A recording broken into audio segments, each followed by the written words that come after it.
Yeah, almost 10 years ago, I would say, my professor threw the following sentence at me.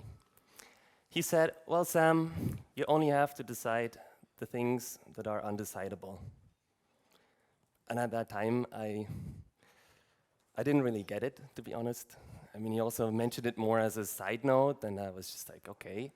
But now when I look back to this, I realized actually this sentence has informed or inspired a lot of the work that I have been doing ever since.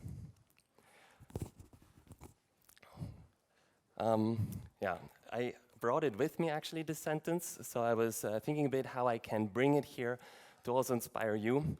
I have it with me in the form of an inspirational quote, so that you can send it to your families, to your aunts, to your mothers via WhatsApp. But before we go deeper into this, first, it's really great to be here. I was very excited to come to Hatch. My name is Sam. Yeah, I have spent a large part of my professional life, and that means when I'm not singing karaoke or running around in the Alps of my home country, I've spent a lot of time of my work figuring out how diverse teams can find answers for problems that are just emerging. I'm interested in what strategy can learn from design and the arts. I'm also interested in, however, what design can learn from strategizing, so both ways. And yeah, I'm lucky enough to do this on the one hand with Goodpatch. There's many Goodpatch members here. You can try to catch them all throughout the conference. And then also on the university side, where I get to coach students on design and AI, but also I'm a part of the RISE Innovation Lab, where we focus on the creative economies, which is a fancy word for fashion labels, for design companies, for architecture firms. So really try to learn what are they doing. Yeah, but let's get back to this. What does this actually mean, you might be wondering? Well, if uncertainty is manageable, and if ambiguity is not so high so that you kind of know that this action leads to the other thing, that's when you don't really have to decide much. You can just go with the flow. However, suddenly, when uncertainty is high, when you're swimming in uncertainty, if not drowning, when ambiguity makes it really hard to understand what is and what is not, that's when you realize what deciding really feels like. And it's also when you realize maybe there's not a simple yes or no question to it. You'd be tempted to say like, well, it depends. It's a trade-off, right? And this is the very core where I want to get to. It's in these situations, it's not so much about decision-making, it's about making sense of what the hell this actually means. It's about sense-making. Now, thankfully, we have a whole research stream dedicated to sense-making. Since the 60s, Weik and his friends have tried to understand how we make sense. And to kind of condense all that research into a very simple phrase, I chose to bring this with me. How can I know what I think before I see what I say? Let that quickly sink in. I relate very much to this sentence. I've had this countless of times. Most recently, when I wrote the thesis, I thought like, yeah, I have kind of an idea of what's happening and what my main points are going to be, and then I started writing, and I was like, it's really, there's a lot of stuff that still has to come together, but it also helped me to get these things together. You work as designers. I'm very sure you had the moment where you just had to start building, opening a Figma file and then start drafting. I don't know, like you had to build to think, as some people like to call it. And this is really what sense-making is about. It's about making sense of these things that are not so clear yet. Now, I hate to break it to you, the sense-making perspective is not so much interested in me and also not so much interested in you as individuals. What they care about is sense-making as a collective. Sense-making in organizations, because that is essentially what we have to do if we really want to tackle the grand challenges. I cannot do this alone. Now, if you thought I already gave up on the inspirational cards, I have it here as well. And it's with a slight difference, right? So actually the question should be, how can we know what we think before we see what we say? And how can we do that? So the good thing is design is really, really good at sense making. And why is that, you might ask? Well, a lot of professions rely heavily on analysis. They look at data, behaviors, markets, all the things that has happened, and there's nothing wrong with that, right? We do that too with design. We also analyze. There is also this big trend of data-driven design and so on. So there's nothing wrong with that. However, analysis is usually based on things from the past. You need the data points. You need things to have happened already. So analysis is kind of blind towards the future and how things will, could, and most importantly should be. It's missing. And this is where design does this other special thing which we call synthesis. Synthesis is piecing together these future states, these desirable futures, piece by piece, in iterations, understanding what this all means. Yeah, and maybe you got it already, what I'm kind of talking about. I'm getting slowly towards prototypes, right? We have to piece together the future that we imagine. We have to make it appear in the now to really make it actionable also for people so that they can start working with them now. So about prototypes. Who in here has already built a prototype once? Very good. Who has ever fallen in love with a prototype? Yeah, guilty of that too. Now what we see, prototyping is a central practice of designing. So I was really surprised when I tried to find a good definition for it, that there's not so much out there. I asked engineers, and they were very much focusing on the materials and if they break or not. I asked architects, they were complaining about the many trees they had to put on the model, and that it's a lot of work. I found taxonomies that were obsessing over low fidelity, high fidelity, functional, not functional, and I just realized, look, reality is a bit more complex. There is prototypes that might be low fidelity in some parts, high fidelity in others. It really depends. It's not so simple to put it into compartments, as most things in life are not so simple. I found one that I really liked. It's quite a poetic one. So again, yeah, prototypes are filters that traverse the design space and are manifestations of design ideas that concretize and externalize conceptual ideas. Now, there's some good stuff in here, right? What I like is this idea of prototypes as filters, prioritizing, defining what is part of it, what is not. I like the notion of space, of context. I like this way of making things concrete. But still, it wasn't actionable enough for me, so I kind of tried to also come up with kind of dimensions of prototypes that help me to understand what is the difference from a material artifact like this chair to a prototype. And what I came up with is these 4 dimensions. The first thing is, prototypes are there for generative inquiry. They're not there just to validate this works or you did a great job. They are trying to be triggers to learn more about these patterns. At least good prototypes are. Secondly, they oscillate. What do I mean with this? Prototypes, they need to be kind of concrete and crystallized so that that we can kind of connect to them, that we can build a relationship. At the same time, if they are too fixed, they lose their ability to iterate and open up opportunity spaces.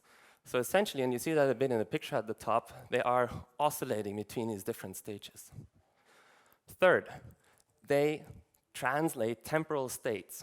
So I mentioned before, we suddenly make future states actionable in the present.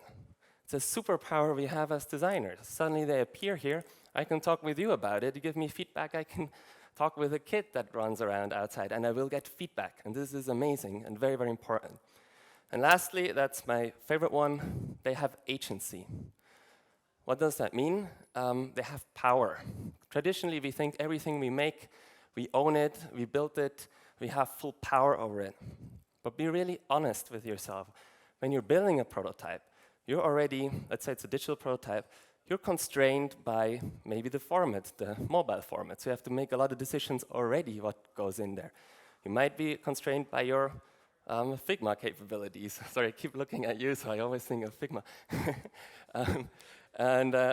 that's one part. The other part then happens in testing. A bad testing is you selling your prototype and doing all the talking. A good testing is your prototype and your testee getting into a conversation almost to the way that you feel like you're third wheeling on a date. They're having a great time and really like exchanging with each other, and you're a bit there and just observing.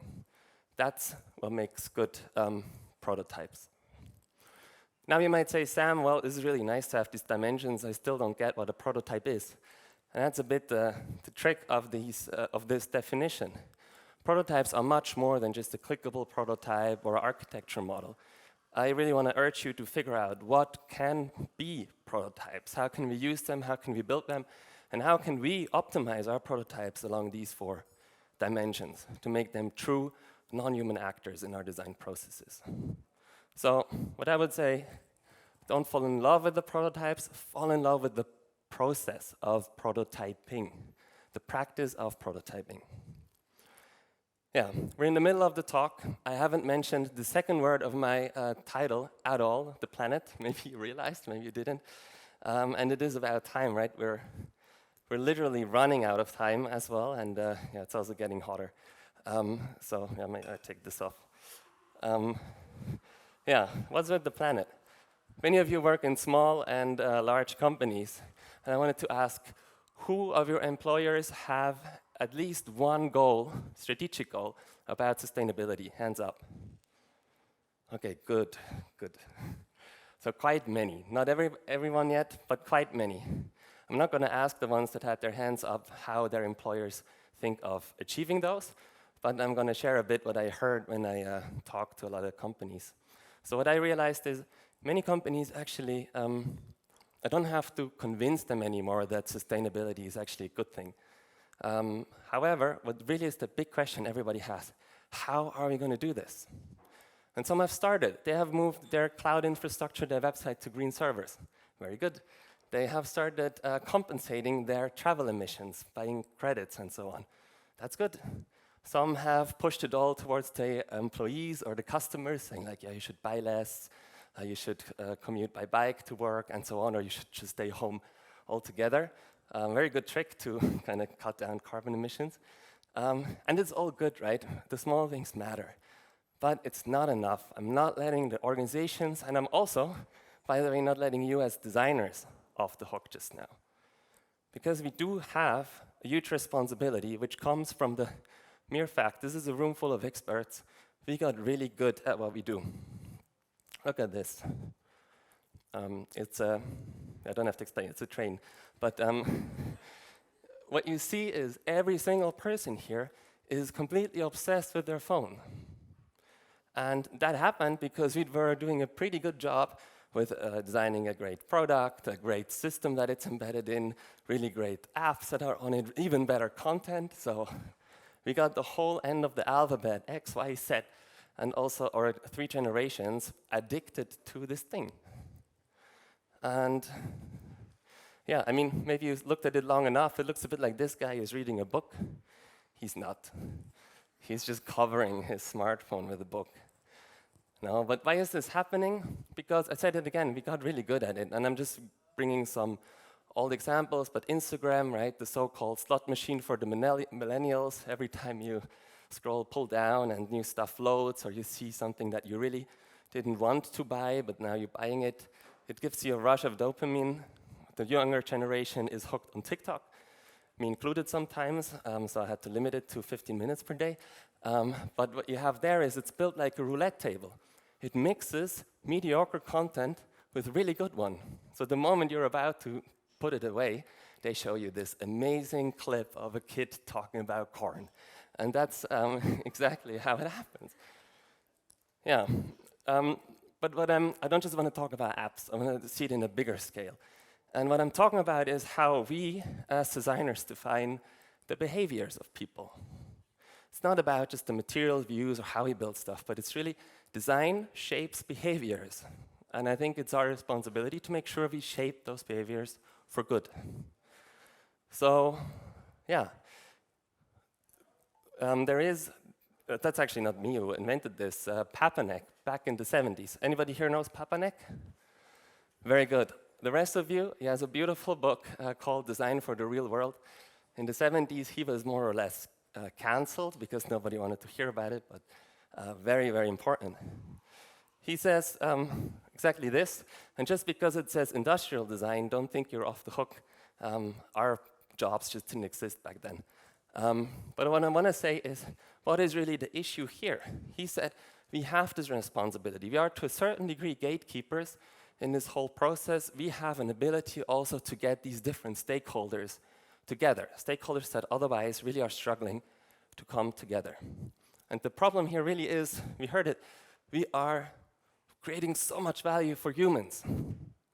This is the customers are in the center, the users. We do everything so that they are happy that they use our products even longer. But the problem is, we as humans, we're not alone. We're part of a system. And this is why I want to advocate that we kind of overcome this egoism and start thinking in ecosystems. Or in other words, we should not only create value for humans, but also for the planet. Now, a lot of people ask me, so Sam, what's with the humans then? And you see, they're still here. They're still part of this. It's just a more equal stance. And what do I mean when I say planet? Because there's also people out there that say, well, Sam, you shouldn't be worried about the planet. It will survive us. It's just going to be hotter. And I'm like, yeah, but I kind of want to preserve what we have with as many species as we have. But yeah, why I like the planet kind of is, it's abstract, but it's kind of, we're all standing on it here, right? It's very close, and it kind of combines this complex idea of the system that it is. Because it kind of integrates the ecological side and the societal side. It integrates the communities, the systems, and also the resources, of course. And what we mostly have to really do is to realize the moment we are no longer designing for humans, but for the planet, we are designing for systems. And everybody who's ever done systems thinking, systems design, or is a rebel at heart, knows how hard it is to change systems. It's very, very difficult. You have to zoom in to kind of change something, zoom out, look what happened, and so on, back and forth. So what I like to do is to split this up actually in 4 movements. Now in other talks, I give a lot of examples and methods. Today I will not do that. Feel free to come up to me afterwards, but I want to run you through these quickly because they help to kind of make this huge topic much, much simpler. The first one is from human to planet. We have to make planetary stakeholders appear in our design work. Because be honest, user journeys, user research, user stories, what else do we have? User personas. It doesn't exist. We're blind to it. And if we don't see it, if we don't have it, it will not happen. It's very, very clear. So the first one is really about making sense of who or what else is out there. What non-human stakeholders do have a stake in our operation, in our service. The second one then is about quantity to quality. Classically, we always say, well, the pie has to get bigger. We have to more revenue, more users, and so on. But here we have to make sense of what growth actually means. Maybe it's not making the pie bigger, but we can also make the pie tastier. Add some cream on top. Well, maybe not cream, but add some other fruit on top, other stuff, to kind of make the service, the existing relationships that we have, how can we make them better? The third one is about how can we move from the short-term thinking, quarter to quarter. I mean, many of you probably are doing OKRs. It's quite a run every 3 months to kind of this long-term. And it's very difficult. And again, through prototyping, we can make those long-term visions appear. And it's so powerful because what I learned from my experience is quite often these solutions, the sustainable ones, they are even more profitable, just not in the next year or the next quarter, but maybe in 3 years or 4 years.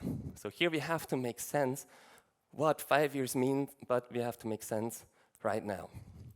And the fourth one, that's more business-driven, but here it's really about adding to the revenues and the cost, also the eco-social revenues and the eco-social cost. So to really make sense, what is the true cost of our service? And not just buying it, but really also using it. What is the true cost? And it's very difficult. It's so hard to do. But here we have to act. And maybe you've realized, for all 4 movements, I said we have to make sense. And at the beginning of the talk, I said our best way to make sense is to prototype, and ideally to prototype together. I'm not saying you alone should prototype this, but what I'm urging you to do is to start prototyping with the other stakeholders that are in your organizations. Build the empathy to really kind of get everybody together and understand each other. So here's another inspirational quote, but stop blaming everything on the stakeholders. I know it's difficult to work with them, but really try to make sense with them instead. Because when you're in a stakeholder meeting, we're always asking for decisions. Decision here, decision there.